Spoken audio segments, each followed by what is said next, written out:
Tupper Talk podcast is sponsored by the Fireman Moving Company.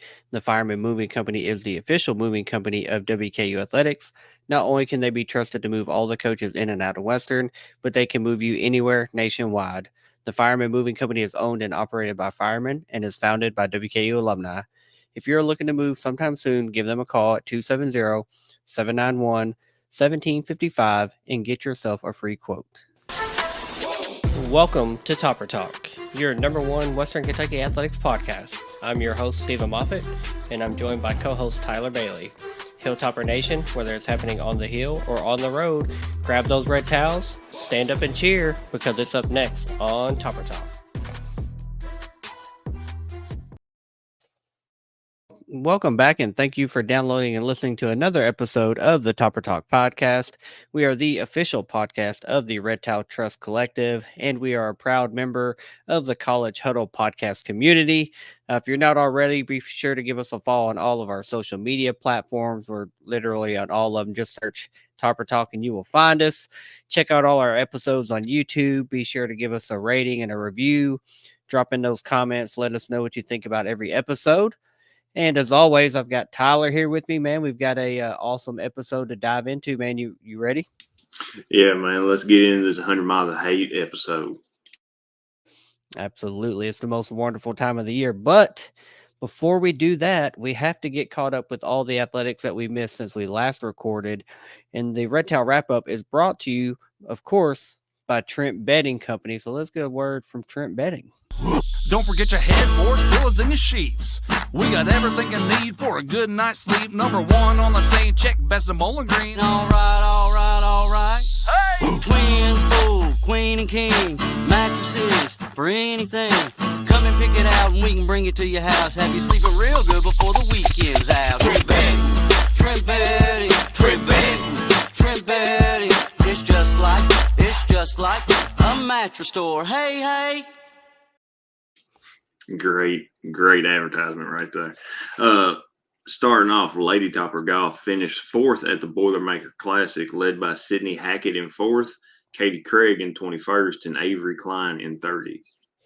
Yeah, awesome start to the season for the Lady Topper golf team. Unusual to see a name other than Katie Craig leading the way for us, but it's nice to that we have another golfer that could finish in top five. So congratulations to Sydney Hackett for the strong tournament. Katie Craig not far behind her, and Avery Klein helped us to a strong fourth place team finish. So we need to kind of continue that trend of, pack the top of the leaderboard. Have multiple people in the top 20, top 25, and that's going to put us in a lot better position down the road. So congratulations, Lady Toppers. Moving on, WKU Soccer lost a game to Arkansas State to a score of 2-1. Also lost to Dayton 3-0 late last week. Yeah, the soccer team's kind of had a rough go of things lately. Dropped a couple games, but it's okay. Still time to right the ship.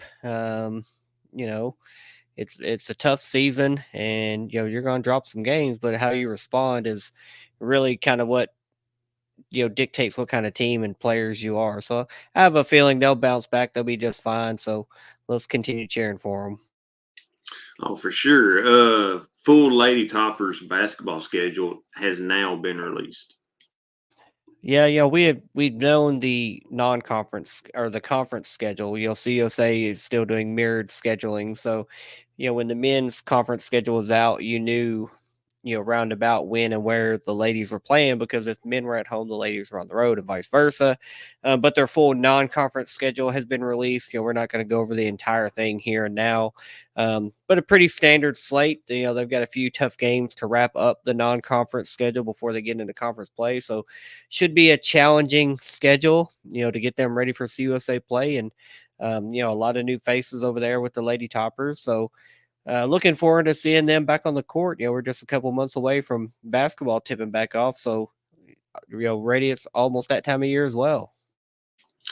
Moving on, WKU men's golf finished 9th at the Argent Financial Classic, led by Stephen Warren in 10th, Rafe Blankenship in 34th, and Nick Hoffman in 41st.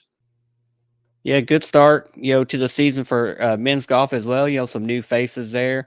Stephen Warren leading the way, 10th place. Rafe Blankenship in 34th, and Nick Hoffman. Top 10. We'll take it. Beginning of the season for them. So, looking forward to seeing them competing. We feel like they were um, kind of emerging, coming on strong late last season. Then had the individual Conference USA champion that's now graduated. But looking forward to seeing this team continue to grow and compete this season.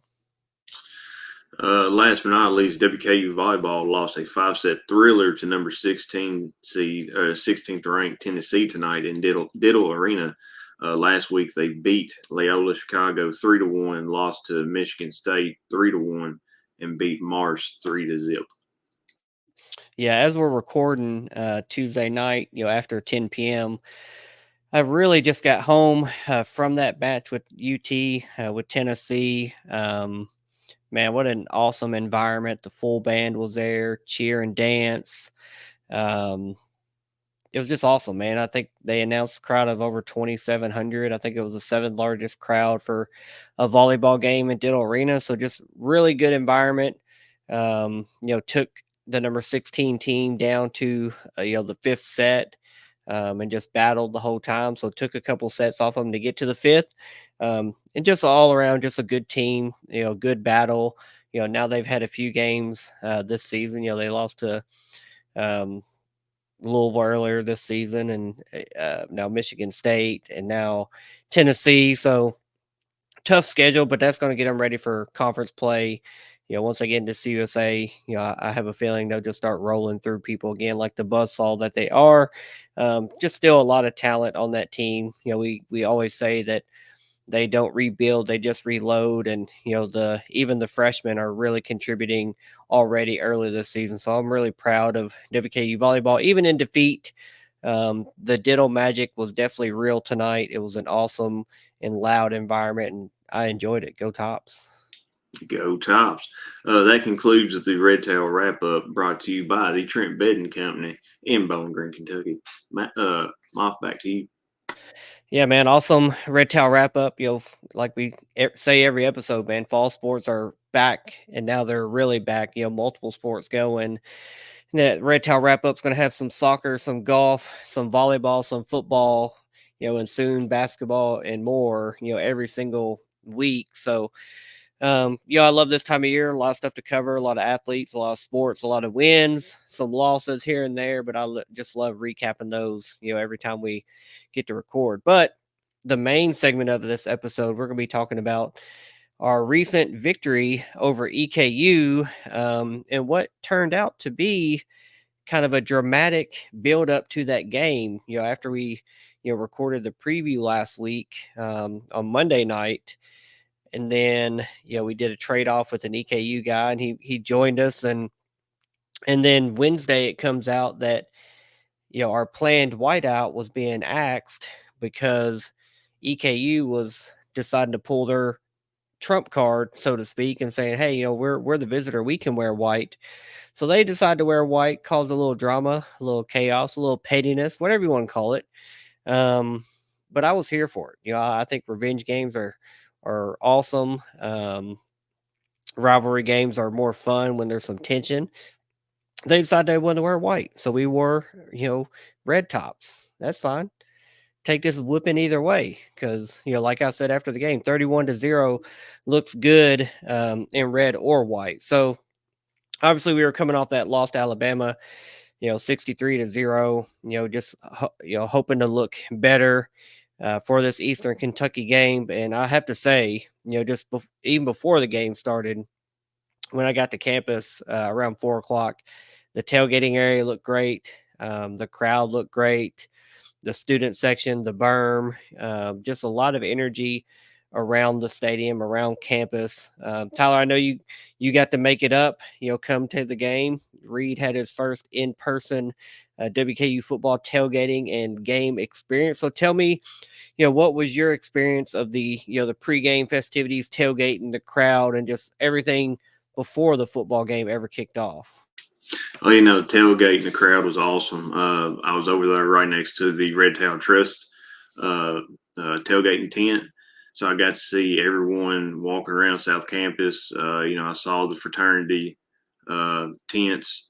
Was actually really close to the EKU tailgating tent, which I was surprised to see them. They had a good number there. They was out playing cornhole and all that stuff. Just a good way to spend a Saturday afternoon. Perfect weather for football. Wasn't too hot, wasn't too cold. The only problem was it was an afternoon game. That sun was going down, but once it got behind the scoreboard, it was perfect. And it was great seeing the berm full of the kids being there, being loud, having just a grand old time. I mean, it was awesome. Yeah, like you said, the atmosphere was amazing. We had a little bit different view for that game, or myself. It was our first game as a credentialed member of the media up in the press box. I was still up in the old side press box. They're still continuing construction on the new side, and hopefully as the season progresses, I'll get to go check out the new side press box. But I was in the old side, cut my teeth over there. Have to earn my stripes before they'll let me go to the other side. So that was a new vantage point for me to cover the game from there, to watch a game from up above the 300 section. I had never done that. I'm usually floating around in the tents or on the new side, fairly low, close to the field. So that was a different perspective of the game, but I really enjoyed it. Like you said, the weather was incredible. You couldn't have asked for a better football Saturday. I mean, it was in the 70s. Kickoff was at 6. The sun was down. A couple hours later, that sun was hot when it was beaming down on you, but it was just fine. But once we got onto the football game, it really, honestly, it kind of started off a little slow. It was only 10-0 at halftime. WKU's offense we weren't not clicking, but it wasn't clicking fully like you'd expect us to jump out 20-30-0, hopefully on an FCS opponent. It really felt like we left a lot of points off the board. We got down and had a 4th and goal that we went for and didn't convert. We had a drop touchdown pass that, in the end zone that was dropped. We had another one later in the game, the back of the end zone to Easton Messer. I'll bring it up again later, but, it was a game that, I don't really feel like we showed our full hand. I feel like we played a conservative game. Then as the second half got to rolling around, it really seemed like the offense started clicking.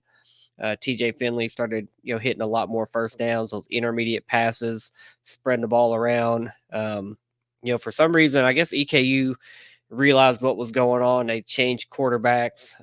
They went from Matt Morrissey. They put in their backup option, who was more of a mobile quarterback, more of an option guy that basically never pitched it, never took his option. He always just ran. And in the third quarter, they had one drive that lasted over 11 minutes. So it was like the whole third quarter, basically, EKU had the ball, went for it on 4th down multiple times. Then they get down to basically the goal line. They were inside the 10, get to 4th down. They decide to kick a field goal.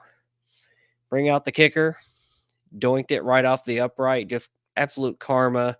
It just sucks to be them. Sorry, Colonels, and I hope they enjoyed their white jerseys. But WKU, we had 2 fourth quarter touchdowns. Like I said, that second half, we really kind of got things going, got the offense clicking, and did just enough to just put that game away. A comfortable victory, 31-0. I think any and all of us would have taken that any day of the week. It'd be great to see more points. But once we start talking about these top performers of the game, it's really hard to complain with what we saw. So the top performers for WKU in this game, we had TJ Finley at quarterback. He played the entire game. He was 27 out of 39, which is good for 69.2%. He had 351 passing yards. He had 1 touchdown. He had no interceptions. Just an absolute amazing game for him. Granted, it wasn't a 3, 4, 5 touchdown performance. Like, we're just, quite frankly, we're so used and so spoiled to seeing that, when we see 351 and 1, it's just kind of like, what's going on? What's wrong here? But the next top performer was Elijah Young, our leading rusher, 13 carries, 52 yards, and 2 touchdowns. So, he vultured a couple of those touchdowns that TJ would have had if he was chucking it all over the yard more. And then we had LT Sanders. He had 2 carries for 28 yards and 1 touchdown. Keyshawn Johnson had 6 catches for 119 yards. Easton Messer had 4 catches for 47 yards. And Musa Berry had 3 for 38. And then Dalvin Smith finally came back around. Saw him a little bit during Alabama. 4 catches for 34 yards, 1 touchdown, 1 get off me, boy. You can't tackle me. I'm going to throw you off me and continue to pick up this first down. Man, just all in all, it was just an amazing performance by several guys. Really liked what I saw from the offense. I really think you could see us take that step forward that didn't quite come together at Alabama. The first half started off slow. That really felt like the second half we started churning out some plays, some first downs, etc. So Tyler, talk to me about some of these guys, some of the top performers, and who and what stood out to you in this game. Well, I mean, I'll start to TJ Finley. Like you said, it started out slow, but he started connecting with the passes, which made me feel very optimistic. Elijah Young, he jumped over the line of scrimmage into the end zone after that River Helms touchdown got called, went down at the half-yard line. Looked like to me he was in, but I don't get paid to do that. 9 different receivers caught the ball. I mean, that's you talking about spreading the ball around, spreading the love. He spread it around. Dalvin with that ESPN top 10 play of the day where he pushed down, shoved the EKU defender away. By that time, I was listening to it on the radio. Reed had a blast at the football game. He loved it, but he also wanted to get home. So we ended up leaving a little bit early. But Keyshawn Johnson, man, I mean, I don't know if I'd call it a surprise, but, man, it really is good for him to get 6 receptions, 119 yards. It seems like he's just got great hands, and I think TJ Finley likes him as a target. Between him and Musa Berry in the first 2 games, they're both getting targets, and they're both getting yardage after the catch. Keyshawn, he would catch the ball and he'd be gone. It's just great to see that happening. And I mentioned it in our Twitter spaces. We don't have one wide receiver that is the number one. Everyone gets looks. Everyone gets targets. I feel like last year we kind of got set in Malachi Corley's got to get the ball. This year I feel like there's a lot of wide receiver ones that are getting looks, and I'm here for it. Dalvin Smith wasn't on the field the first 2 drives, really. I think he came in late in the second one, but as long as we got dudes that are catching the ball and getting positive yardage, I'm here for it. LT Sanders, he scored his touchdown. It was great seeing that. There was one play, though. It was when Easton, it was like a flea flicker, kind of like a reverse, and TJ threw it to Easton. And I was like, I figured he'd want to be farther downfield than what it was. He didn't get a first down that I recall, but it still was positive yardage. I'm not mad at any of those offensive players. They all did great. Michael Matheson, he got a couple of rushing yards out of it. He had two carries on 6 for 6 yards. But no, I think these guys played great. It just took a little bit to get them clicking, and I'm glad they finally got clicking. Yeah, then I got to talk about some of the defensive guys that also had good games. Our leading tackler was Devontae Matthews. He had 8 total tackles and a half a tackle for loss. Darius Thomas ended up with 5 tackles. He had 4 solo, 1 sack, 1 tackle for loss. He did go out of the game for a little bit, injured, but he did come back into the game. Anthony Brackenridge also had 5 tackles with 3 solo. Upton Stout had 5 tackles with 2 tackles for loss. Dallas Walker had 5 tackles with a tackle for loss. Deontay McCray had 5 tackles with half a tackle for loss. Kylan Goodry had tackle for loss. Hosea Wheeler tackle for loss. Marcus Patterson. We just were living in their backfield, really causing their quarterback a lot of pain. gobbling up the running backs when they were trying to get positive yards. They did gash us a few times. Run defense is still a concern, but was really impressed with our defensive effort, and we saw that result in a 31-0 shutout victory in this supposed battle of the bluegrass rivalry, whiteout game drama that it turned out to be before we ever kicked off. So now let's look at some of these key indicators that usually kind of dictate how this game turns out. And I think all these are pretty well cut and dry, except for one, but there's an explanation for that as well. So first downs, WKU had 25 to EKU's 13, so almost doubled them up there. Third down conversions, WKU was 6 out of 10, while EKU was 4 out of 15. Total yards, WKU had 467 to EKU's 266. Turnovers were even at 1-1.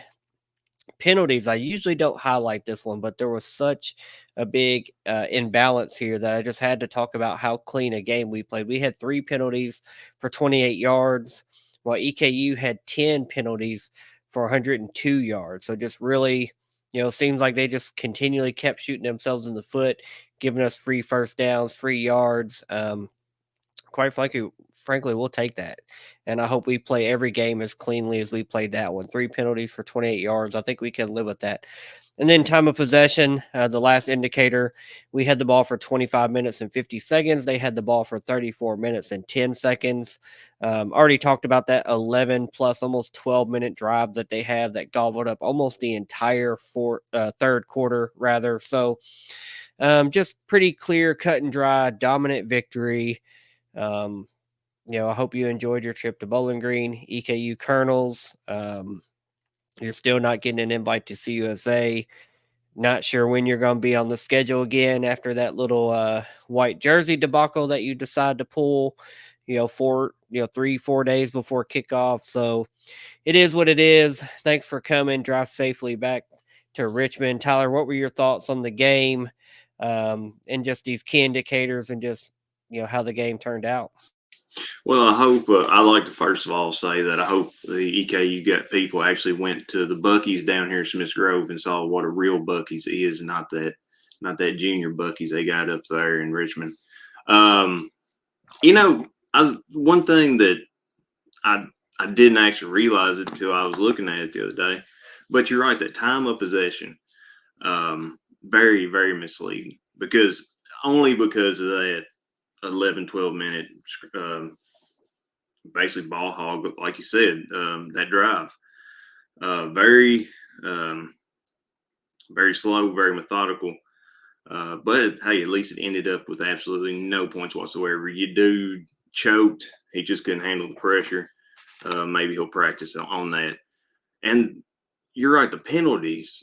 I mean, that one there at the end where it was like combined 30 yards. Where the dude ended up pushing our wide receiver, their defensive back, just because he can't handle it, couldn't control his emotions.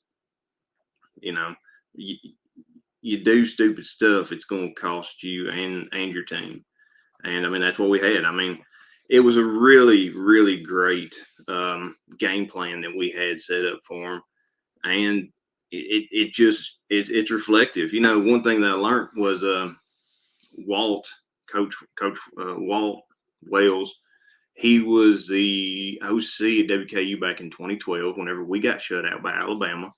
And then, as fate would have it, we would shut them out here when he's head coach at EKU. So, I mean, the boy is known for, I guess, just not being able to put up points whenever he needs to. And I'd also like to point out something.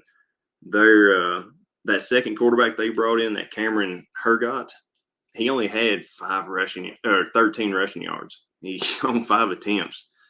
He had 3 pass attempts, only completed 2 of them for 6 yards.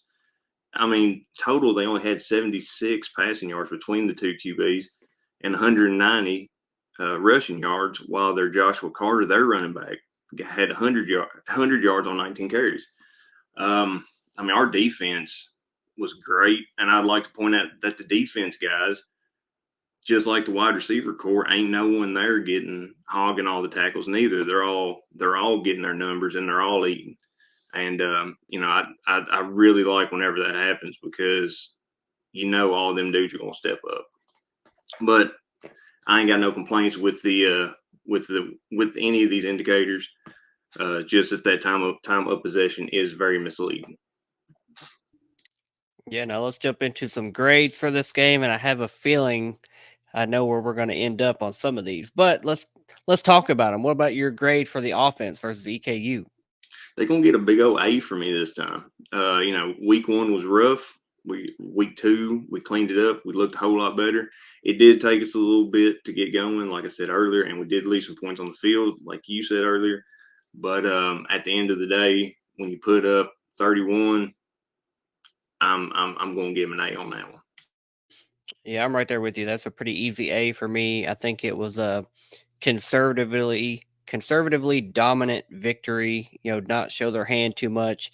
Getting ready for MTSU. You don't have a lot too much on film for them to study to get ready for this next week's matchup. So I'm happy with it. I really feel like we took a step forward. Usually you see that biggest step from week 1 to week 2, and I think we're going to see another step from week 2 to week 3 and on forward into the season. What about your grade for the defense? Held them to 0 points and they only got in the scoring position or even threatened to score one time. I'm going to give the defense an A on this one as well. Yeah, that's the easiest A plus I've ever given. I usually don't give A pluses, but a shutout, the rare goose egg defense, you earn that A plus. So, what about the special teams grade? Well, Cole Maynard, he didn't get as much practice this week as he did the week before. He only had one punt. I think it was for 42 yards. And Luke's Canario, he was 100%, 1 for 1 on field goals, 4 for 4 on extra points. To me, that equals up an A for them as well. Yeah, another A. I mean, you just want special teams to be consistent and not hurt you. Didn't miss any kicks, didn't do anything, just to shoot ourselves in the foot as far as kicks or field position. So special teams also gets an A for me. What about your grade on coaching? Well, I called this game. I said this game could be a trap game because you're going from a top 5 team in the FBS to an FCS in-state rival game. I like I said it was a trap game. The coaches apparently got the guys' heads on right after the Alabama debacle, and like I said earlier, they had a great game plan. So I'm going to give the coaches an A on this as well. Yeah, it's definitely an A for me as well. I mean, the coaches, the offense was clicking as much as it needed to. The defense shut them out. Special teams was clean. The whole entire team, just 3 penalties on the game. I mean, that's as clean and as disciplined as you can play an entire 60-minute game of football. So I'm really impressed. And coaching is an easy A. Now, I like to ask this one for all the home games. The fans, the atmosphere, the tailgating. What's going to be your grade on that? Wait, dang! I gotta learn to hit that mute button. We had 16,000. We had a little over 16,000 fans there. It was great. Like I said, it was great to see the berm full, being loud. I felt like the fans had a great time. Tailgating was awesome. Dang it! I gotta hit that mute button. I'm going to give this a grade before I got cough again. I'm going to give the crowd an A on this as well.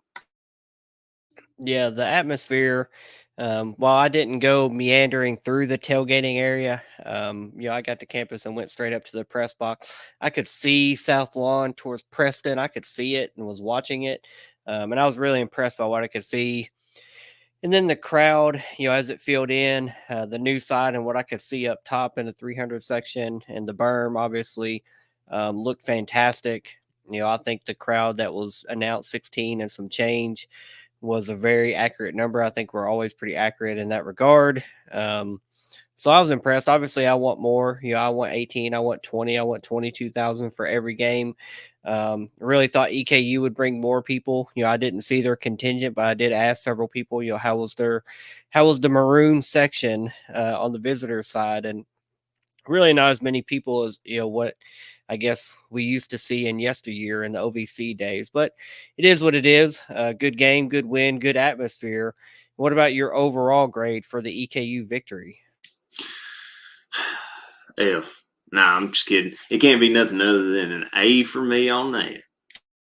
Yeah, it's a pretty much a clean sweep. I mean, I think we were both A on literally everything. I mean, it was a dominant victory, a great victory. We needed it. We need to get back on track. We need the offense and the defense to right the ship, so to speak, and get that shutout loss off their mind and off their back. So, what better way to do that than shut out little brother? After the game, good game, little brother. WKU football official Twitter account tweeted out, so I loved it, man. Just keep throwing shade. But yeah, good game, good win. We did something a little different after the game. We did a Twitter Spaces. We had several people join us after the game just to do almost like an online radio call in type of feel vibe where, people could jump in and out and listen and, it's recorded and it's on Twitter.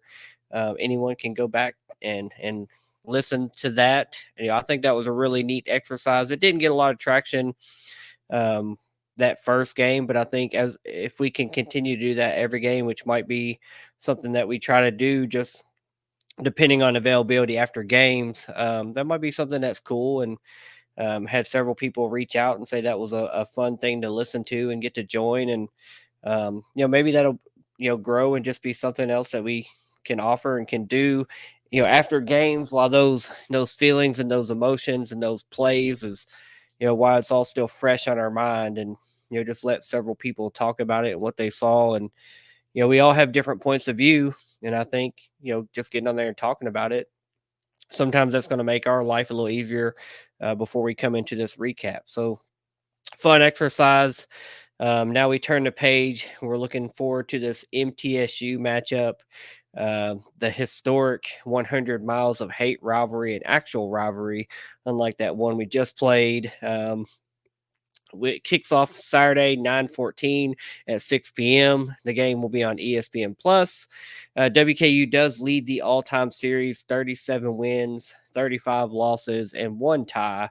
And I'm going to keep updating this every single day until we kick off. It is now, as we record again Tuesday night, it has been 2,139 days since MTSU last beat us in a football game. We have 5 consecutive wins in the series. Going back to the 2018 game was the last time we lost on November 2nd. The betting Vegas line opened at WKU as an 8-point favorite. It has now moved to 7.5, half a point. Not really worried about it. I don't think Vegas knows anything more than we do. That's still a comfortable margin of victory for us. And the over under for the game is set at 54.5. Obviously, the biggest news of the offseason is the fact that MTSU finally fired 6-6 Rick Stockstill. Fired him, I think it was after 17 seasons, and has brought in a new head coach, Derek Mason, formerly head coach of Vanderbilt. And at this point in the season, through 2 games, they are currently 1-1 on the season with a narrow win over Tennessee Tech and FCS school in week 1. 32-25, or actually that was in week 2. They had to come back, or no, that was week 1. They had to come back and win on a last minute drive to win that game after jumping out to a big lead early. And then this last week, they went to an SEC school similar to what we did in week 1, a top 10, top 5 team in Ole Miss, and just had a bloody defeat like we did, 52-3.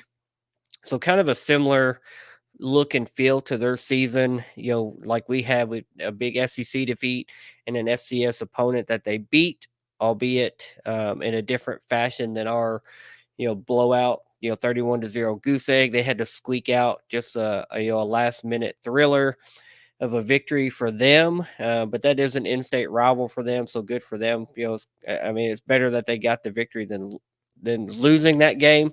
So, Tyler, what are your thoughts on this 100 miles of hate matchup as we're now just a few days away? I still hate them. This week It's kind of like Christmas to all the fans because you look forward to it every year, and it's always a good game most of the time. Depending on which MTSU team shows up, it has been like we said, 5 games since they've last beat us. I mean, that's that's a lot in football, and 2,100 something days. Holy crap!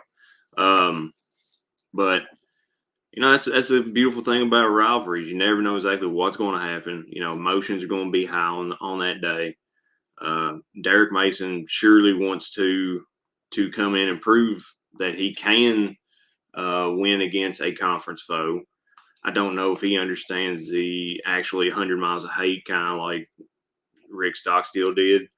Being there since Noah was on the ark, but I mean, I'm here for it. Hopefully, MTSU fans actually show up because last few times I went down there to watch the game, kind of an empty stadium. They actually had to cover the seats up top because no one really wanted to play or watch them. Whenever you play them on College Football 25, I mean, there's maybe 200 people in the stands that's wearing blue. Very realistic. I got to give the people at CFB that they actually went there and saw how dead it was. But I feel like this is going to be a tops win. I feel like it's going to be an easy tops win. If you have trouble with Tennessee Tech and then get blown out by Ole Miss, I think our offense has been hiding stuff. I feel like the coaches have been hiding stuff, and now that we're actually in the conference play, or at least playing a conference opponent, I feel like the coaches are going to open up the playbook a little bit more, get more aggressive with it, and I think it's going to be a bloodbath, honestly. Yeah, absolutely. I'm really looking forward to this rivalry game. It is probably my most look forward to game. It's a game that if you said, Steven, if you can only win one game this year, who would it be? And it would probably be MTSU almost every single year. I just love the bragging rights that comes with it. We've had other rivals in the past, EKU of yesteryear, Marshall back when they were Conference USA foes, but there was never that hate, that dislike that there is with MTSU and just everything that goes along with them, and blue and Murfreesboro and their My Little Pony mascot. I just want to beat them, and luckily we've done a lot of that lately. So we got a friend of ours to come help us break down their team and talk about what to expect from MTSU this year. Obviously, there's a lot of new with their team and program with the coaching change and a lot of turnover on the roster. So we got one of our friends over at the College Huddle. The MTSU rep is Jake Bolden that does the Blue Raider podcast. He joined us to talk about their team. So let's jump to that interview right now. All right, and I'm joined by Jake Bolden from the Blue Raider podcast. He is a fellow member of the College Huddle community of podcast, and is just a great representative for the Middle Tennessee University Blue Raiders. So Jake, I appreciate you joining me, and welcome to the show. Absolutely, Steven. It's a pleasure always to be on the Topper Talk. Now, obviously, talking about the MTSU football team this year, I think the biggest storyline, without a doubt, was the offseason firing of longtime coach Rick Stockstill. Everybody's familiar with his tenure. Just always kind of seemed to get just good enough to not get fired, but not great enough to win it all. Got really close one time, but a change was needed, in my opinion, and I'm sure from the fan base's opinion and perspective that new life was needed for the program. You all went out and hired Derek Mason, who I think is obviously very familiar in that part of the Nashville and Tennessee area with his former ties with Vanderbilt being the coach there. So, what were your thoughts on, just Rick Stockstill, leaving the program? It seemed kind of surprising to me given his tenure and how long he had been kept on. But, what was your thought process when that happened? And then, with the hiring of Derek Mason, how did the fan base feel about that? Yeah, I know you're real disappointed to see Rick Stockstill leave, as I'm sure everyone in Bowling Green is. But I think for a lot of us here in Murfreesboro, it was a long time coming. Things really peaked for us, as you touched on there, in the Conference USA Championship in his son's final year. Unfortunately, we weren't able to finish that one out. But nonetheless, it was due time. He was Mr. 500, as you said. You put it eloquently. He does just enough to keep his job.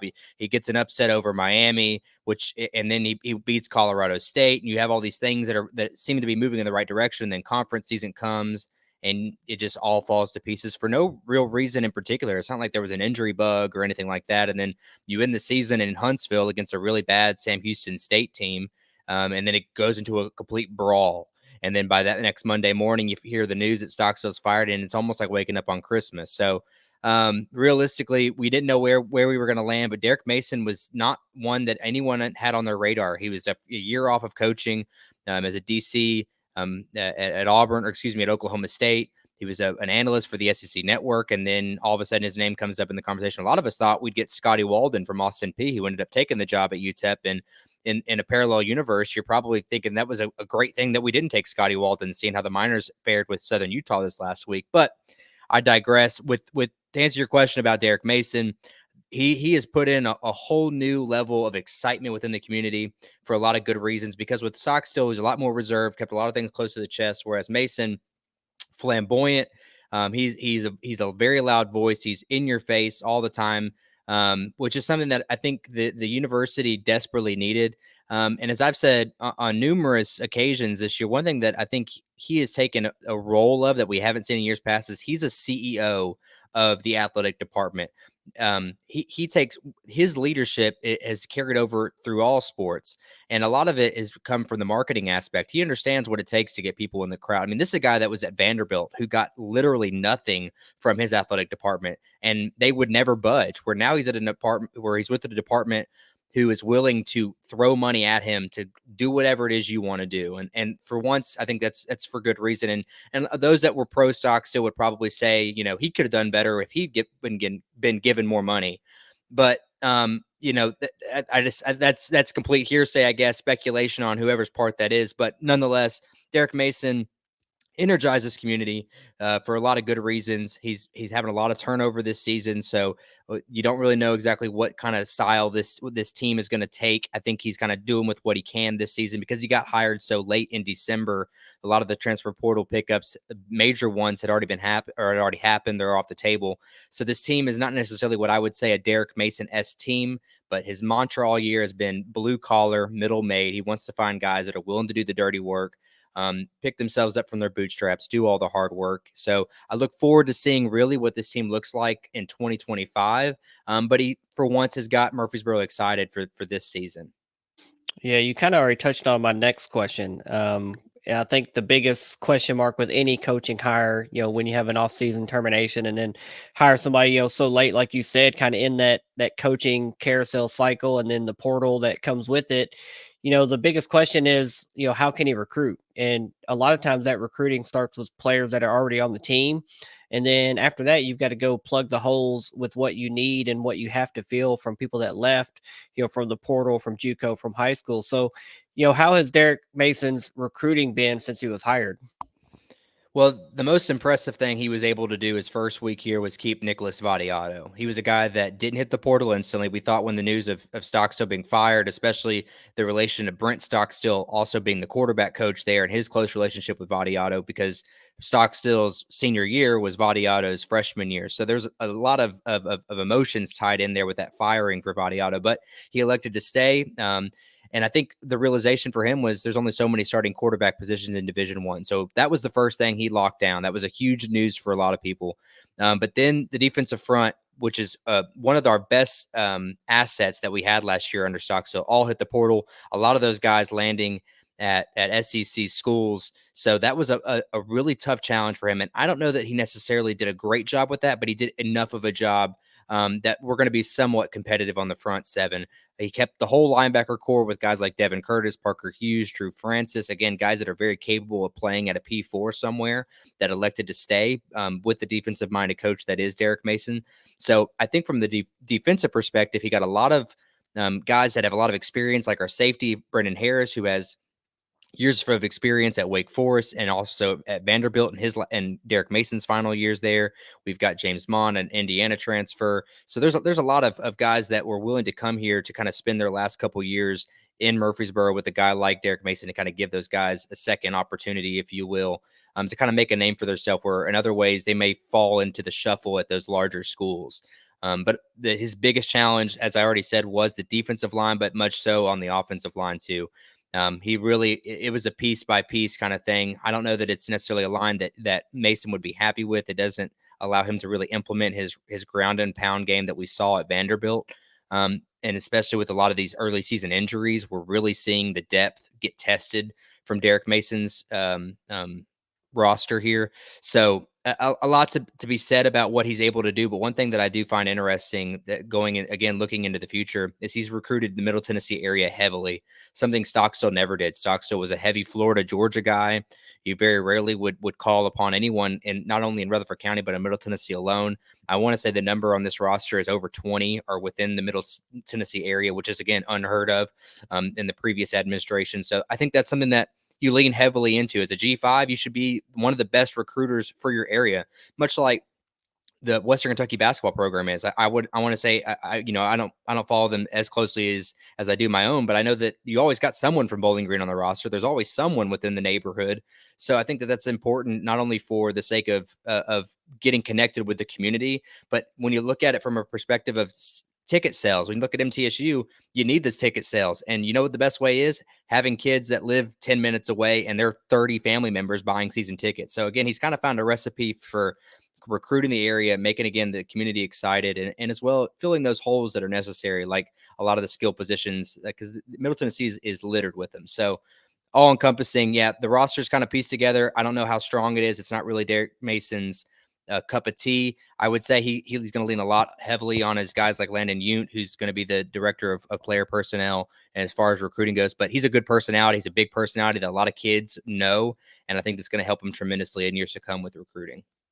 Yeah, I saw another MTSU account that made a statement about Derek Mason putting a fence up around Tennessee and around the Murfreesboro area, Middle Tennessee area. And I agree with you. That's 100% what you have to do, especially at this level as a G5. You have to recruit and retain those local kids. I guess the other side of that, and the question mark with bringing Derek Mason in is, what's his staff going to look like? So how do you feel about how he's filled out his staff? I mean, he's obviously a well-traveled and well-connected coach, so he probably brought in some guys with great experience. So tell us a little bit about some guys on the staff we need to know about. Yeah, definitely brought in a lot of experience on the defensive side to kind of help him out. One thing about Derek Mason, he made evident when he first got here, was that he's gonna help with the defensive perspective. He's going to be a game manager, but he's not calling the plays. He's going to lean heavily on Brian Stewart, who has years of defensive coordinating experience, going all the way back to the Dallas Cowboys, as well as most recently with the Roughnecks there of the XFL. So we have a defensive coordinator with a lot of pro experience. But one thing that's interesting about him and Derek Mason is their paths cross all the way back in the 80s at Northern Arizona. So it's kind of a callback to their past, but it also calls back to their experience of working with one another. So the defensive side has that. And then on the offensive side, you talk about Bodie Reeder, offensive coordinator coming from Northern Iowa, who bolstered an offensive threat that was top 10 in the FCS his last 2 years there. So exciting stuff to see what he's capable of doing. As far as history with Mason, that there was never really any paths crossing with Bodie Reeder.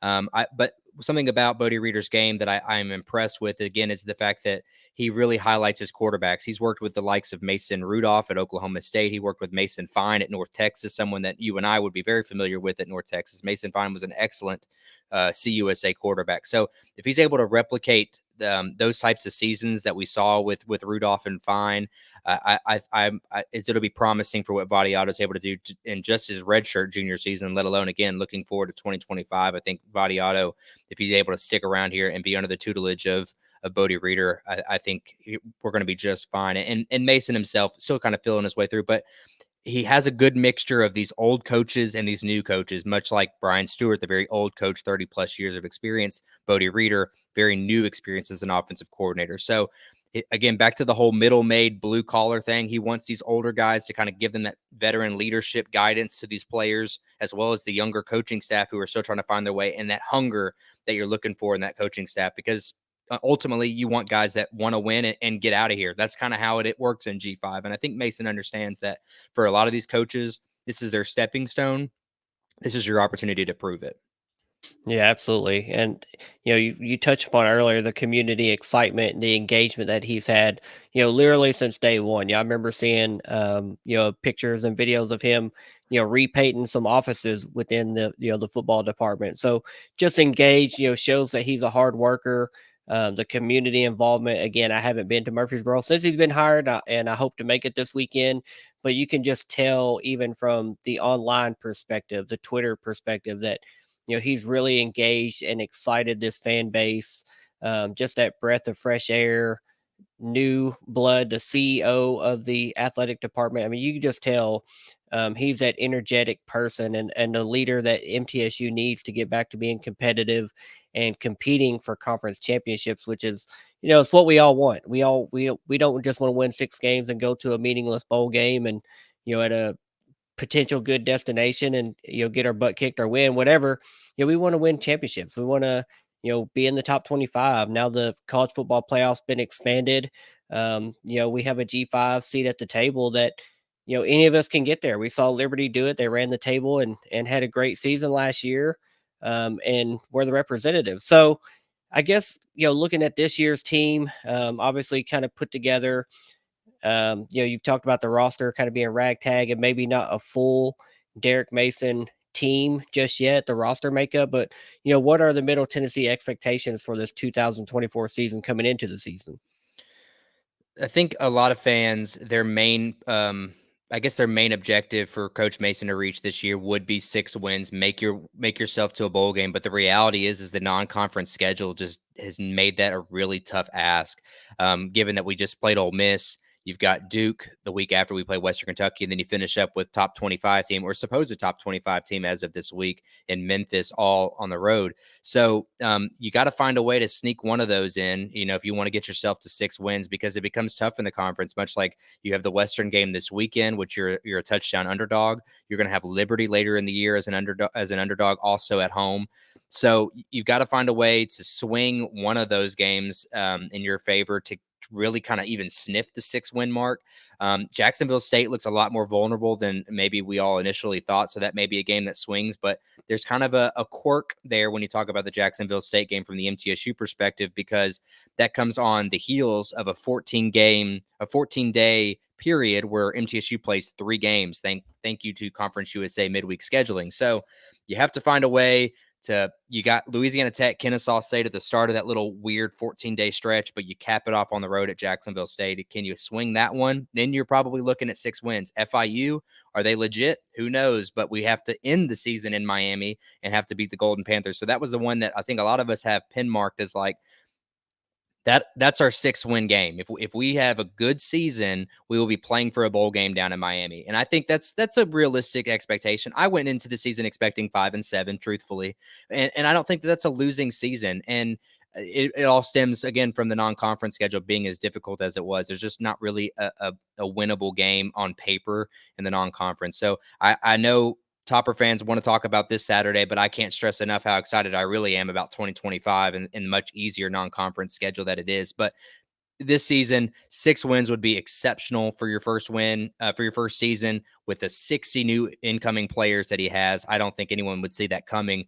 And it would really put the conference on notice, as you said, well, in our interview on my show, that it's better for Conference USA when MTSU is competing well, and this rivalry means something for once. And I think, again, if you give Mason another year, get him another cycle of recruiting, I think this team, those expectations will increase in 2025. Yeah, so obviously, we're on to rivalry week. It is 100 miles of hate week.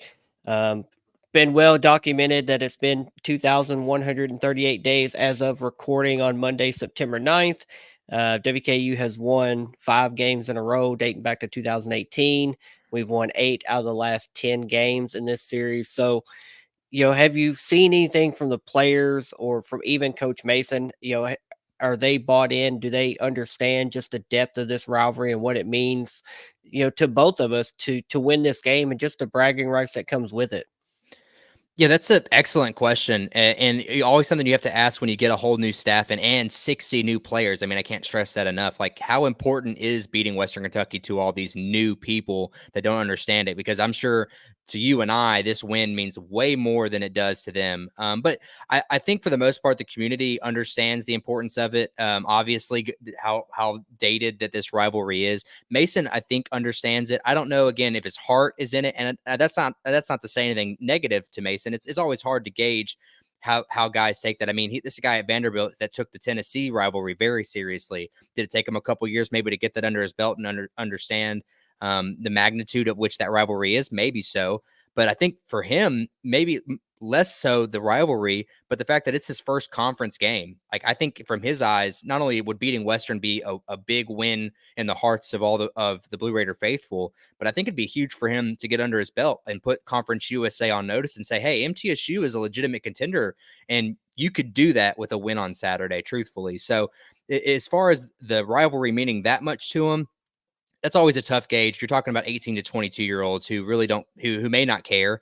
I like to think that they do, and I'm sure to some degree that they do. Maybe not as much as us, but we've seen the likes of basketball, like Nick McDevitt. Like it took him. I mean, we see what a win means to him, like we saw this last year at Murfreesboro. So I don't think it'll take him long. And if he's already there, maybe emotionally he is. But I think for the most part, his biggest thing is just getting a conference win under his belt. Yeah, absolutely. Now, I think, this year so far, just through our first two games, both of our teams and programs have had a lot of similarities. We've had, bitter defeats to SEC foes, and then we had, good victories over FCS teams that we should beat, no matter how the game played out. A win's a win at the end of the year. So, I guess, what is the mood of the Blue Raider fan base? And you talked about expectations of 5 or 6 wins in year one. So through two games, how does the Blue Raider team and program feel about the team so far in this small sample pool?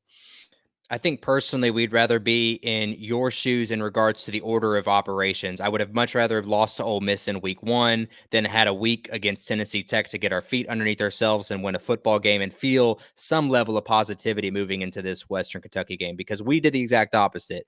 You go up 21-0 on Tennessee Tech. You look like you're going to run away with it, and then you don't score a touchdown until the very final drive of the game, and that drive is what won you the game. And it's a little embarrassing, to be quite frank. This is a rivalry that with Tennessee Tech, that is, that you have dominated for well over 3 decades. There's no reason you should even be in a ball game with these guys, but alas, you were. But luckily for us, you're able to pull it out. You get the win, and you go to Ole Miss, and you're just trying to come out of Ole Miss healthy. You don't want to embarrass yourself too bad. Jackson Dart, put up almost 600 yards against Furman. They could have put up 100 points if Lane Kiffin really wanted to. I mean, he literally said 73 at the end of the third quarter. So, well on pace to do something like that. But I personally, coming out of Ole Miss with just a 52-3 loss, I think is something. I mean, if Furman was a top 10 FCS school, so they're not any slouch for the FCS ranks. So to play out defense Furman against Ole Miss, I think, is one thing that to take away. And also getting 3 points on Ole Miss, something that I don't think a lot of people would have spotted as the 3 points. And much like you guys did with Alabama, you had an opportunity to put more points up at the end of the game, but you opted to go for fourth down. You opted to go for the touchdown, which in the competitive nature of the thing, you like to see that kind of play call. So we left a few points on the field. You'd like to maybe see 9, because we were in field goal range 3 different times, and again opted on the fourth downs. But collectively, the group, I don't think that they're any down on themselves, more so after the Ole Miss game. I think they understand what's at stake. I think, again, from the play calling perspective, I don't know that we've shown all of our cards on the offensive side in preparation for this first game.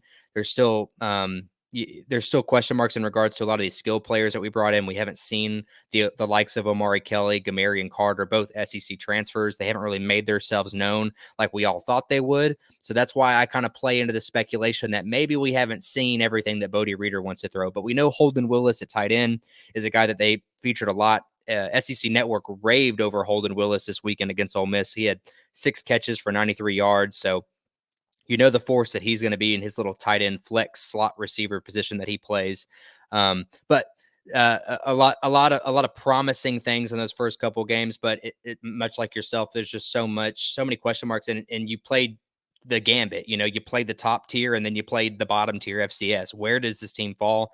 And unfortunately for the both of us, we have to see it this weekend. It's the first game with, mutual opponents that is Conference USA. Yeah, I always like to clutch on to the opinion that it's never as bad as it seems and it's never as good as it seems. So 63-0 sounds terrible to Alabama. But like you said, we took some gambles, we took some risks, we missed a field goal, fourth down decisions. It just life is a G5. Sometimes you're just going to take a gamble. You've touched on some offensive players. And you mentioned earlier, 60 new players on this roster. We obviously know dynamic quarterback Nicholas Vadiato's back. And then a bunch of transfers, just guys that we may not be familiar with. You mentioned Holden Willis, but if you could just highlight at least, 2 to 3 offensive players that Western Kentucky needs to be aware of, needs to know where they're at on the field, because they're likely going to be impactful for this game. Yeah, if it's any indication of what we saw in the first 2 weeks, you hit the nail on the head. Vadiato and Holden Willis, that's a connection that you're going to see targeted at least, I would say, anywhere in the 8 to 10 times department. The Omari Kelly of it all, as I was just mentioning, the Auburn transfer, is a guy who is very dynamic, one of the fastest guys in Conference USA. He has great hands. He has been non-existent the first 2 weeks. He only has, I believe it's 10 targets for 3 catches, and only one of those catches is greater than 3 yards. So he's been non-existent. He was a guy that I thought would be a first-teamer CUSA, which there's still plenty of time to prove that point. But Omari Kelly is a name to keep your eye out for. The running back room has gotten shaken up a little bit this week. Star running back Frank Peasant is out with an apparent leg injury. Not sure on the severity of that, but I would say it's very unlikely for him to play this Saturday. So I would keep my eyes tuned into the plethora of running backs that is Flip Krettel, Terry Wilkins, Jaquil Middlebrooks. We do a running back by committee. All 3 of those guys are going to get at least anywhere in the ballpark of 8 carries apiece, because I would anticipate Bodie Reeder really trying to run the ball, especially if there's any indication that weather's going to be bad this weekend. I'm sure the running playbook will be open on Saturday. And then doing the same thing, just looking at the defensive side of the ball for Middle Tennessee. I think, one recipe that we saw versus Alabama, one thing that you can do to make TJ Finley uncomfortable is get him off his spot, rough him up, push him around, and force him into bad decisions. So, who are some of those guys on the defensive side of the ball that are going to be looking to disrupt this Hilltopper offense that can be explosive at times? Yeah, one of the big names that did end up staying with us on that defensive line was James Stewart, who led the team in regards to returners, led the team in sacks last year. So he makes a return. A lot of promising signs from him. Again, he did really well with Tennessee Tech. Ole Miss, not so much, but really there was no one on the pass rush that did a good job against Ole Miss just because of how good that offensive line is with the Washington transfers that they have at the interior line. James Stewart is one. Outside linebacker, you have Devin Curtis. You also have Andy Nwaoko, who is a Stony Brook transfer who led the Sea Wolves there in tackles at the FCS level last year. Kind of making his presence known as a speed guy, a great pass or a great rush defender on the outside edge. And then the interior linebacking group of Parker Hughes, Drew Francis, guys that have been starting in this league for over 2 years, have not played the first 2 weeks due to injury. We haven't been given a timeline or any sort of indication on when they're going to make a return, but I would like to think that the Conference USA opener would be a great time for them to make that return. It's my understanding that their injuries are not that severe that is keeping them for a prolonged period of time out of necessity, but more so out of the fact that there are other games that are far more important than Tennessee Tech and Ole Miss. So if they make a return this weekend, I would like to think that the pass rush will see an improvement from what we've seen. Parker Hughes and Drew Francis are going to be excellent in the run defense, but they definitely add a different level of flexibility as far as defenders there in the shallow passing game, as well as creating a good pass rush. And then in the secondary, we're facing a lot of injuries on the outside edge. We're still playing through some cornerbacks, but the real mainstays are going to be John House the fourth, who's going to play strong safety. He's a Vanderbilt transfer. And then Brendan Harris, who I touched on earlier, he's the transfer from Wake Forest, who also played at Vanderbilt under Derek Mason years ago. So those 2 guys offer years of experience at the P4 level that have shown that they have a threat also in the pass rush game. John House actually got a sack of Jackson Dart and a forced fumble this last week. So a guy that has a lot of speed, Brennan Harris is kind of a ball hawk, much like most guys that we've had here in years past at MTSU, like the Kevin Byards, like the Javonte Moffats, guys that are in the NFL now. So he kind of has that make of a typical MTSU safety. So that'll be interesting to see what we're able to do with TJ Finley, because I think you hit the nail on the head. Is that's how you got to do it. You got to get him off his spot, make him use his legs a little bit, which can still be dangerous. We've had issues containing quarterbacks, but I think that's if TJ Finley's moving and having to throw on the run, we're probably doing something right, and I think that's a win in of itself. So, yeah, I guess the next way to look at this game is, we've heard a lot about the offense, defense. I think you've got a lot of playmakers, but still a lot of unknown, and maybe some of that is, like you said earlier, maybe you just haven't shown all your cards yet because a more important game's coming down the pipe. And I think this one, for both of us, just the bragging rights of it, starting off the conference season 1-0, that's what we both want to do. We both want to start out with that one in the left-hand column. So, how do you see this game playing out, and maybe give us a score prediction? Gosh, I wish, I as leader of the Conference USA podcast standings for Pick'em, I feel a lot of pressure when you ask me this question. But I think truthfully, I know this week I selected MTSU to win as the only guy in the podcasting roundtable to do so. And truthfully, I think that's out of principle. I don't think that it would fare well with my fandom to select WKU to win. But the truth be told, I think Western has a very good chance to win this week, just given the amount of question marks and lack of answers. And again, I think the order of operations of going Tennessee Tech leaving Tennessee Tech with a lot of question marks and then playing Ole Miss, not really being able to answer those question marks. So I'm not high on MTSU performing necessarily very well this weekend, but I do agree with you. I think the atmosphere of it all, I think the fact that it is 100 miles of hate, I think there's enough guys in that locker room that will share or understand the importance of this game, that it will be a good contest. I again haven't looked forward to this matchup in a while, so I'm excited for this. I think truthfully, it's going to be a really close game for a while. I think later in the game, one team or the other is going to lean heavily on either Western's passing game or MTSU's run game. I think whichever team can get that facet of their offense going is going to pull away late in this game. I truthfully could see a situation where Western gets the passing game going. We can't make tackles in open space like we haven't in 2 weeks, and Western runs away with it because of the athletes they have out wide.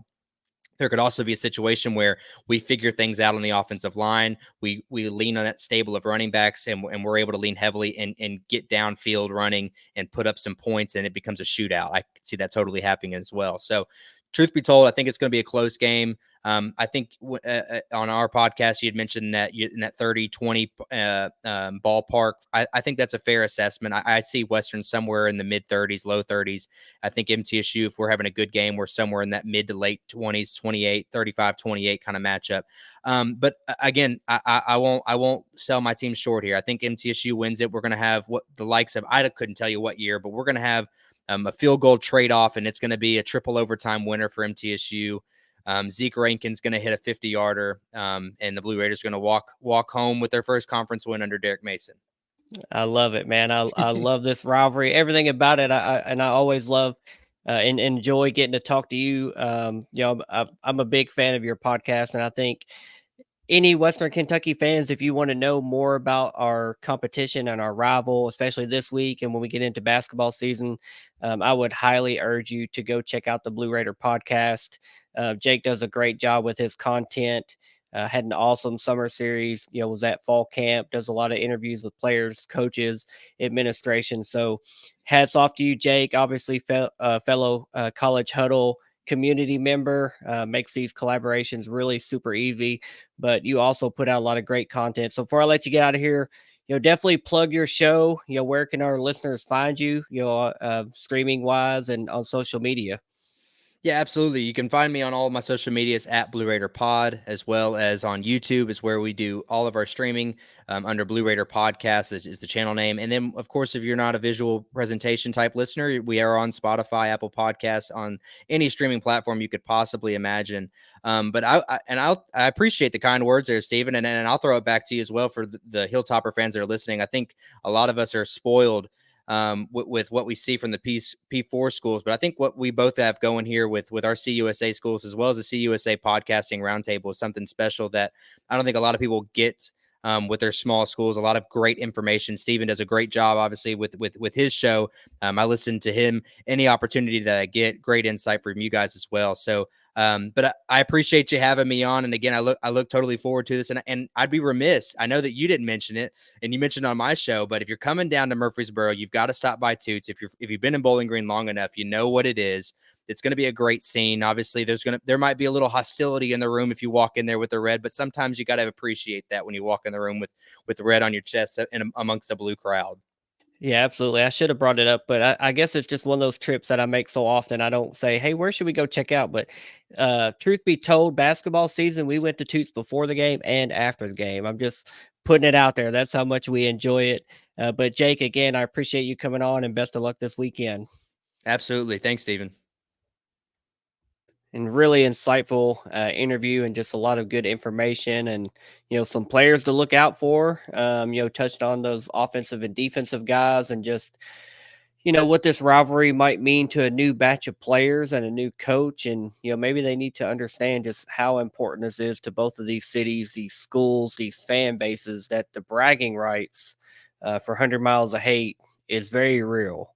And luckily those bragging rights have been with us for quite a while now, and I think we're going to keep it that way. But Tyler, before we jump into our score predictions, let's get some of our keys to victory for WKU to go into Murfreesboro and beat the Blue Raiders per usual. All right. So in the past, Hilton has liked to play a kind of up tempo game. This year so far, we ain't seen that.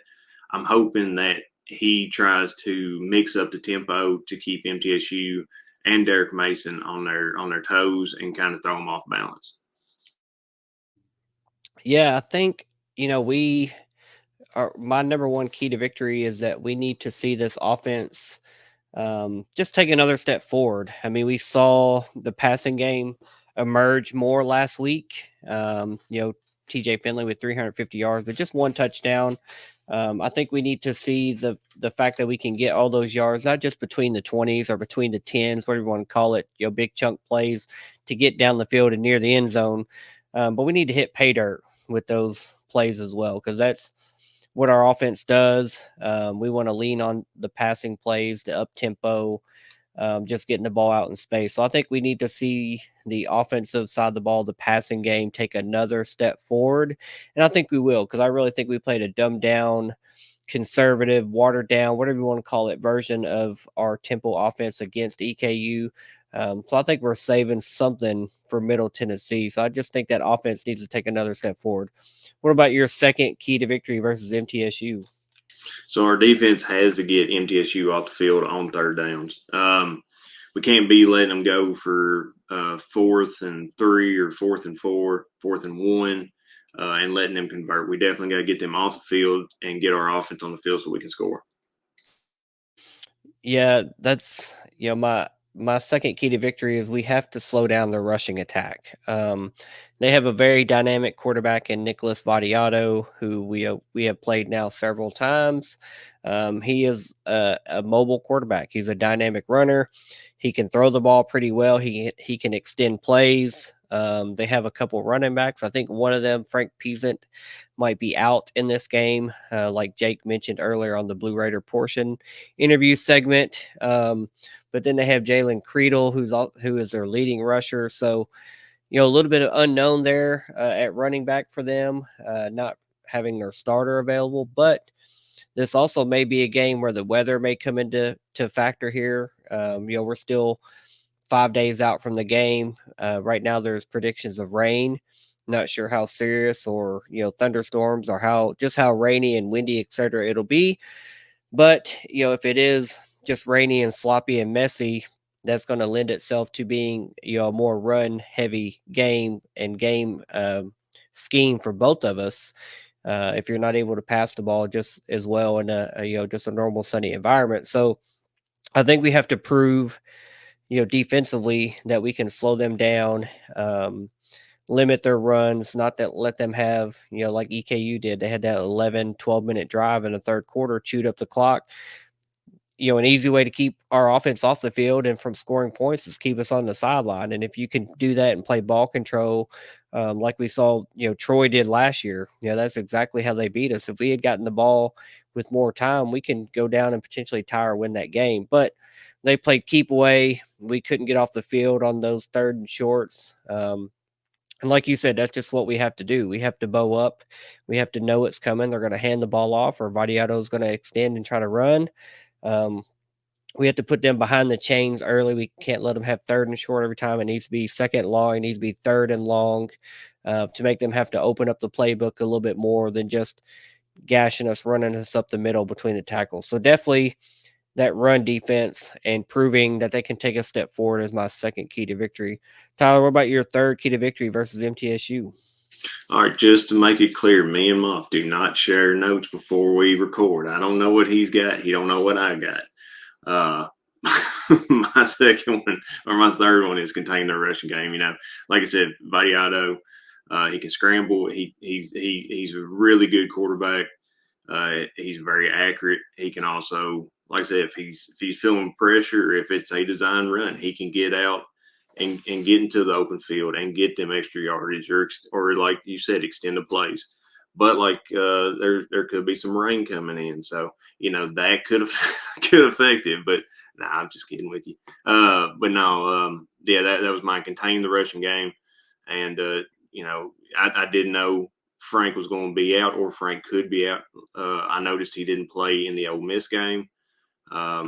And he didn't play. He did play in the Tennessee Tech game. But we definitely got to contain that as best we can, because in the past we had been hurt from scrambling QBs and wide receivers who are able to be able to get out into the field or gash our line and get into the secondary, and before you know it, they get open, they get free, they score. So we definitely got to slow that down as best we can. Yeah, I'd agree with you. Even though you copied my key to victory, I still agree with you. We have to limit them in that. We don't share notes. I promise. We have a shared note. There's some stuff that is shared, but keys to victory, MVP score prediction, we don't share what we're going to talk about there. So always interesting when we have some of the same bullet points. But my third key to victory is I think we need to play another clean game of football. And I'm talking about turnovers. I'm talking about penalties. Obviously, penalties here and there are going to happen, but we need to be smart, not shoot ourselves in the foot, not put ourselves at first and long, second long, third and unmanageable. Turnover battle with EKU is even at 1-1. I just think we need to continue that with Middle Tennessee. I think, in most every game, and especially rivalry games and road games, you put all that together. And if you're turning the ball over 2, 3, 4 times in a game, you're not scoring points. Those are empty possessions. And likely you're giving them the ball in a short field. Or it could be an active live ball that they could, pick up, scoop and score, or pick six, go the other way. So take care of the ball. Don't turn it over. Don't beat yourself, so to speak. Take care of the ball. Play clean, disciplined, unpenalized football. So I definitely think doing all those things is going to, propel us to victory, which we'll touch on here in just a moment. But Tyler, who's going to be your MVP for MTSU 100 Miles of Hate? Well, he in the first game, he wasn't very impressive. Second game, he definitely took steps forward. I'm going to go TJ Finley. It all, as we said, it starts and ends with him. We do have a very capable quarterback sitting on the bench in Caden, and if he needs to come in, I'm sure he would not hesitate to come in there and lend support and lead us to victory. But I'm going to ride TJ Finley for my MVP. Man, I'm so close to picking, but you pick the yin, I'm going to pick the yang. So in order for my guy to be successful, your pick has to also be right. So I'm going to go with wide receiver Keyshawn Johnson. I really, really have liked him and hyped him up since he's been on campus, since he's been practicing with the team, just getting to talk to him a couple times and know what he's about, his attitude, his desire to be great. He's he's basically stepping in and filling a Malachi Corley type role with some of the target shares that he's going to get. But he's a great athlete, a great wide receiver, very explosive. Just shown, 6 catches, 119 yards, I think it was, versus EKU. I think he understands that he is on a stage now bigger than FCS, and he's got to shine when the lights are the brightest.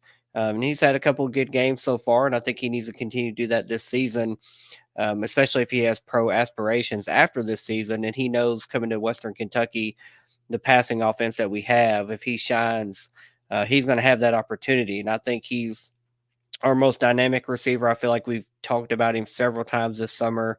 He's kind of been that under the radar player, that player that's going to step into Malachi Corley's role in his shoes, even though you can't replace, a third round draft pick like Malachi was. I think we have a pretty good option there. We have a really good stable of all of our wide receivers, but I think Keyshawn Johnson is, kind of the head of that snake. And I think if he goes, TJ Finley's obviously going to have a good game. And I think they're both just very complimentary of each other. TJ with the big arm, and Keyshawn with just big explosive play ability at any time when he gets the ball in his hand. So give me Keyshawn Johnson. I want to see him go, 8 catches, 120, 130 yards, and maybe, at least 1 touchdown, maybe 2. It's time, it's time he hit some pay dirt. He had a lot of yards, no touchdowns versus EKU. I'm ready for him to get his first touchdown as a Hilltopper, and I think he's not just going to get one. He's going to hit you with that BOGO. You're going to buy one, you're going to get one for free. He's giving MTSU 2 touchdowns. So that's who I got as my MVT.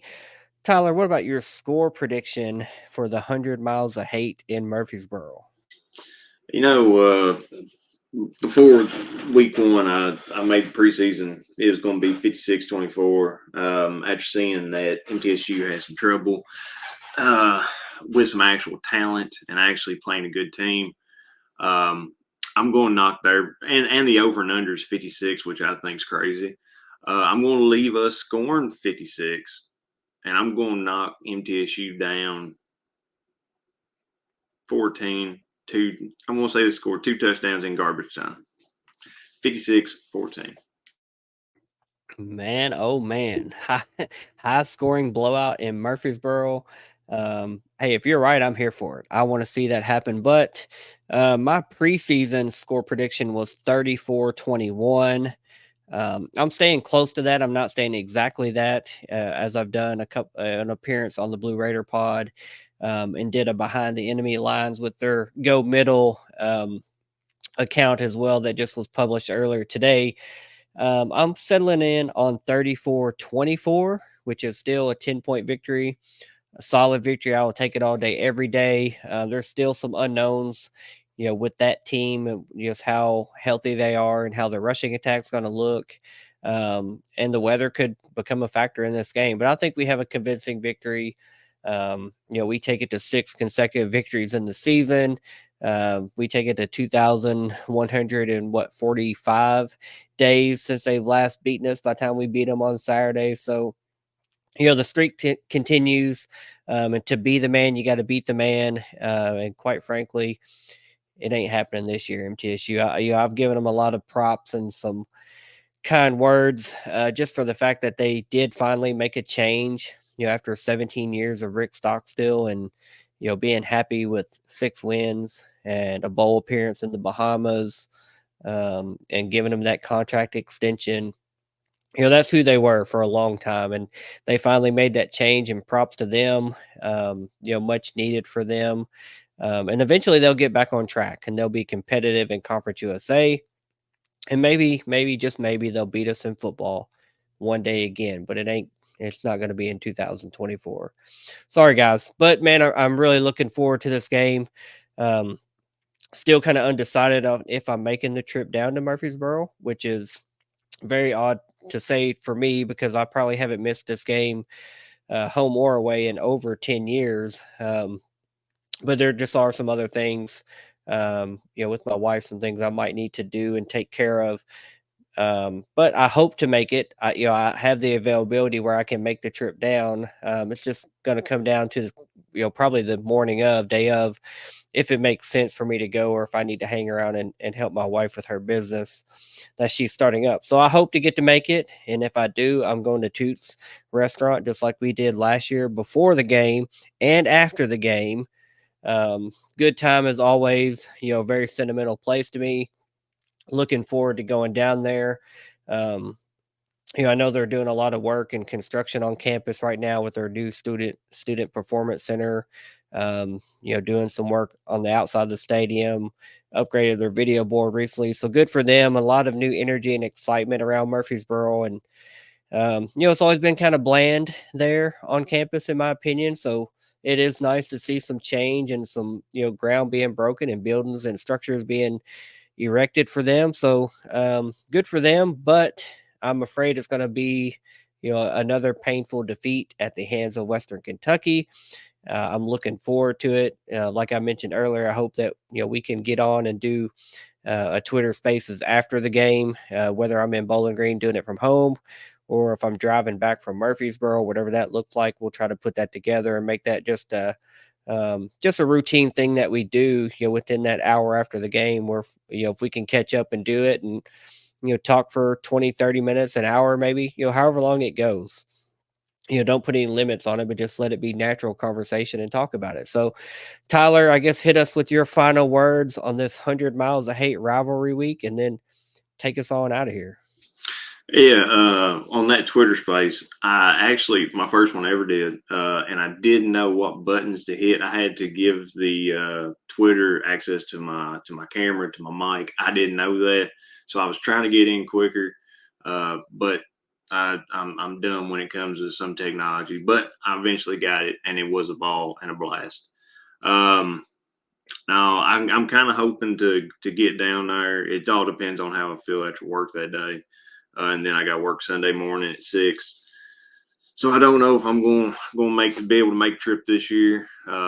It would be nice to get down there. Hopefully it don't rain and weather's not a factor, so we can get that high scoring game, and it won't be just a slog of running backs. We get some passes, get the ball moving, very up tempo, up pace football. Because I would like to welcome Derek Mason into Conference USA just by stomping on him. I mean, just running him into the dirt. I'm still kind of bitter about his remarks after the Vandy WKU game of the past. And I just don't like him. So them hiring him just fueled my hatred of them even more. Rick Stockstill, he was annoying, but at least you knew what you was going to get with him. Derek, coaching at SEC schools or at Vanderbilt, had some other coaching stops, did some ESPN Plus games where he covered WKU. I just don't like the man. So I hope we go in there and absolutely embarrass him for Conference USA season opener. But yeah, man, make sure Reed ain't wearing no blue onesie or sleeper or nothing that day. It's going to be just red or red and white. And let's happy 100 Miles of Hate week, y'all. I hope y'all are having a great one. I hope all your dreams are coming true. I hope MTSU, I hope none of yours are. Your campus is too flat. I mean, you at least got to get some elevation down there. It ain't got to be, nothing like ours, but have something. It just looks terrible. The only thing good about Murfreesboro is the Toots, because when we went before and after that game, the food was amazing. Good drinks, good company. Just a grand old time. But with that, I will say, Moff, hope you have a happy 100 Miles of Hate week, and who has better than us? Nobody, buddy. You always know it. Y'all. Go Tops. Go Tops. Later, guys. See you.